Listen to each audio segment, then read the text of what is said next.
Australia মাটিতে এসে Australia match জিতা এবং 4 দিনে ম্যাচ শেষ করা, এটা আমাদের জন্য একটা বড় অ্যাচিভমেন্ট। ম্যাচ দেখছি অ্যাজ এ অডিয়েন্স হিসেবে এবং খুবই চমৎকার ফিলিং লাগছে, যে মনে হচ্ছে যে আমি মাঠে খেলতেছি। অবিশ্বাস্য জয়ের আনন্দ ভাগাভাগি করে নিতে ডারউইনে আরও একদল সঙ্গী পেয়েছেন শান্তরা।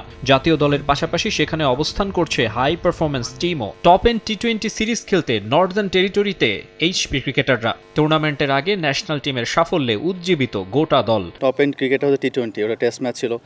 তারা যেটা খেলেছে তারা অবশ্যই একটা ভালো একটা অ্যাচিভমেন্ট করেছে।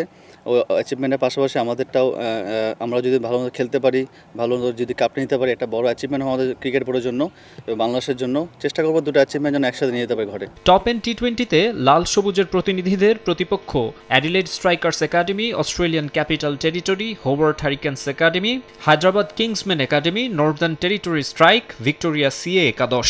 এছাড়াও আছে নিউজিল্যান্ড এ এবং নেপাল জাতীয় দল। মাঠে নামার আগে টেস্ট দলের ক্রিকেটারদের কাছ থেকে ডারউইনের কন্ডিশন সম্পর্কে একটু আধটু ধারণাও নিচ্ছে এইচপি ইউনিট। মাঠ সম্বন্ধে, উইকেট সম্বন্ধে কথা হয়েছে, ওয়েদার নিয়ে কথা হয়েছে। আমার জন্য মানানিয়াটা একটু সহজ হবে, যেহেতু আমি 20 দিন আগে ইংল্যান্ড থেকে আসছি।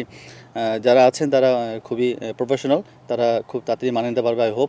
এ আসরেও অভিজ্ঞ দল পাঠিয়েছে বিসিবি। সাব্বির রহমানের পাশাপাশি আছেন শামীম পাটোয়ারি, রিপন মণ্ডল, আব্দুল গাফফার সাকলাইন, হাবিবুর রহমান সোহান, জিসান আলম, আবু হায়দার রনিরা। নেতৃত্বে ইরফান শুক্কুর। এই টুর্নামেন্টকে জাতীয় দলে ফেরার মোক্ষম সুযোগ হিসেবে দেখছেন তারা। পরামর্শ নিচ্ছেন মেন্টর মাহমুদুল্লাহ রিয়াদের কাছ থেকে। উনি যেভাবে আমাদেরকে মনিটর করতেছেন, যেভাবে আমাদেরকে সব কিছুভাবে পার্ট বাই পার্ট বোঝাচ্ছেন, আমার কাছে তো আসলে নতুন মনে হচ্ছে না, মনে হচ্ছে আমার কলিগই আমাকে বোঝাচ্ছে।